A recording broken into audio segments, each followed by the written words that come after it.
This channel does not promote any violent, harmful, or illegal activities. All content provided by this channel is meant for an educational purpose only. আর একটা গুরুত্বপূর্ণ update, SIR শুনানির আগে mega virtual বৈঠক। অভিষেক বন্দ্যোপাধ্যায়ের ৫,০০০-এরও বেশি নেতা বিধায়ক সাংসদদের সঙ্গে এই ভার্চুয়াল বৈঠক হবে। ১ জানুয়ারি থেকে উন্নয়নের সংলাপ কর্মসূচি শুরু করছে তৃণমূল। সমাজের বিশিষ্টদের বাড়ি বাড়ি যাওয়ার কর্মসূচি রয়েছে। আমি আরও একটু ডিটেলে জানবো আমার সহকর্মী সৌরভ গুহর কাছ থেকে। সৌরভ, ভার্চুয়াল বৈঠকে মূলত কোন কোন বিষয়গুলো এক্ষেত্রে অ্যাড্রেসড হবে বলে এখনো পর্যন্ত সূত্র মারফত আগাম জানা যাচ্ছে, আর কি কি কর্মসূচি বা সামনে রয়েছে?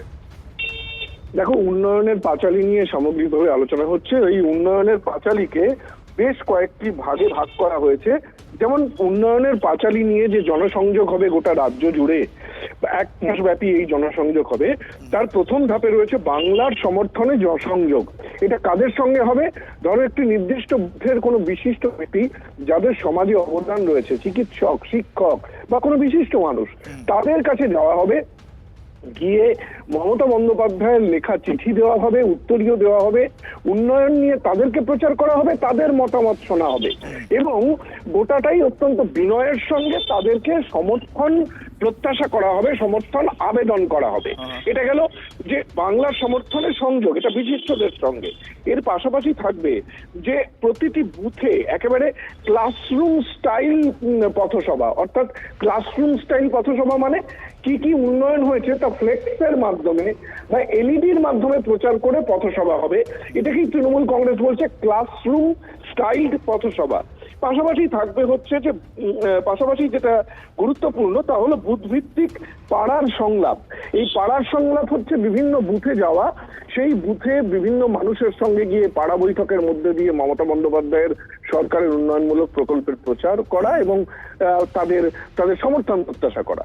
এরপর বিএলও 2দের সম্বর্ধনা দেওয়া, বিএলএ 2র বাড়িতে মধ্যাহ্ন ভোজন, বিকেলে ফিল্ম প্রদর্শন, অর্থাৎ সরকারের কি কি কাজ তা নিয়ে ফিল্ম বানানো হয়েছে সেই ফিল্ম প্রদর্শন হবে এবং সেখানে নৈশ ভোজ, সেখানে সাংস্কৃতিক অনুষ্ঠান, অর্থাৎ সরকারের প্রকল্পকে কেন্দ্র করে পাড়া বৈঠক, বিশিষ্টদের সঙ্গে যারা সোশ্যাল ইনফ্লুয়েন্সার তাদের সঙ্গে মিট করা এবং ওই বুথে ওই দিন সারাদিন ধরে ফিল্ম প্রদর্শন এবং নৈশ ভোজ দিয়ে শেষ হবে।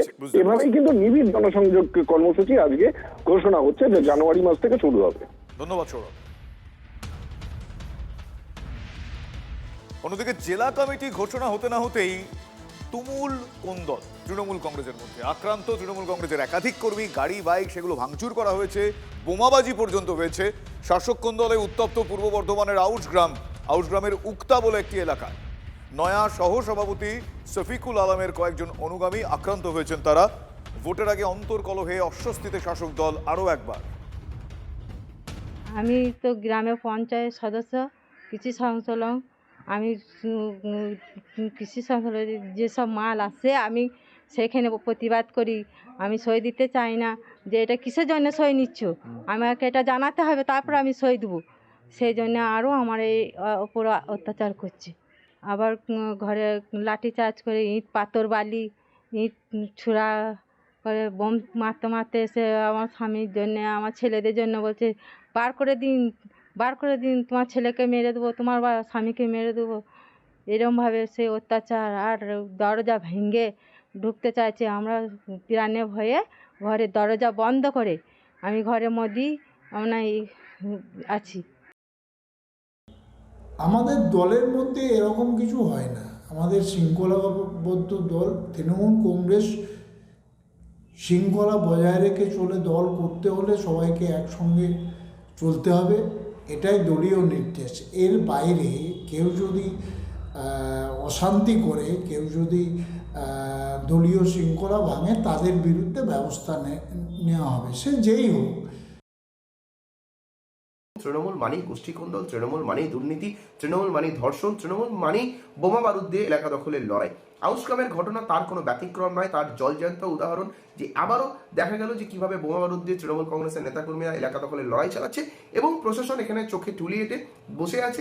বিশ্ববাংলা কনভেনশন সেন্টারে আজ শুরু হলো homeopathy medical association of India পশ্চিমবঙ্গের রাজ্য শাখার 23তম সর্বভারতীয় হোমিওপ্যাথিক কংগ্রেস। রবিবার পর্যন্ত এই সম্মেলন চলবে। এতে যোগ দিয়েছেন সারা ভারতের 3000-এরও বেশি প্রতিনিধি। অনুষ্ঠানে উপস্থিত ছিলেন রাজ্যের স্বাস্থ্য প্রতিমন্ত্রী চন্দ্রিমা ভট্টাচার্য। হোমিওপ্যাথি অত্যন্ত ভালো একটি জায়গায় এগিয়ে এসেছে এবং এগিয়ে যাচ্ছে, এবং এটা বহু পুরাতন একটি মেডিকেল মানে একটা অল্টারনেটিভ মেডিসিনের একটা এরিয়া আর কি।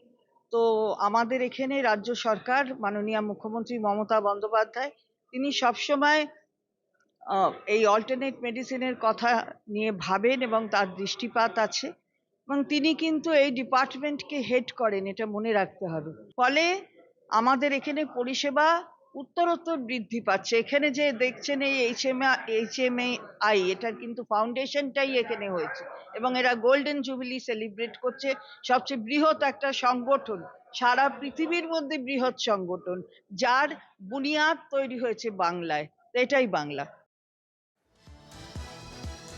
আজ থেকে ভাড়া বাড়লো দূরপাল্লার ট্রেনের এসি এবং নন এসি কোচের। তবে আগে কেটে রাখা টিকিটে বাড়তি ভাড়া দিতে হবে না। নন এসি কোচে 500 কিলোমিটার পর্যন্ত যাত্রীদের অতিরিক্ত 10 টাকা দিতে হবে। আর নন এসি কোচে মেল এবং এক্সপ্রেস ট্রেনের ভাড়া প্রতি কিলোমিটারে 2 পয়সা করে বৃদ্ধি পেয়েছে। আর অন্যদিকে এসি ক্লাসের যে ভাড়া, সেটাও প্রতি কিলোমিটারে 2 পয়সা করে বৃদ্ধি করা হয়েছে। আজ থেকে এই ভাড়া কার্যকর হচ্ছে। রেলওয়ে স্পষ্ট করে জানিয়ে দিয়েছে যে 26শে ডিসেম্বর বা তারপরে ইস্যু করা টিকিটগুলোর ক্ষেত্রে এই সংশোধিত হারে ভাড়া নেওয়া হবে। ফলে আগে থেকে কেটে রাখা টিকিটে এই বর্ধিত ভাড়া কার্যকর হচ্ছে না।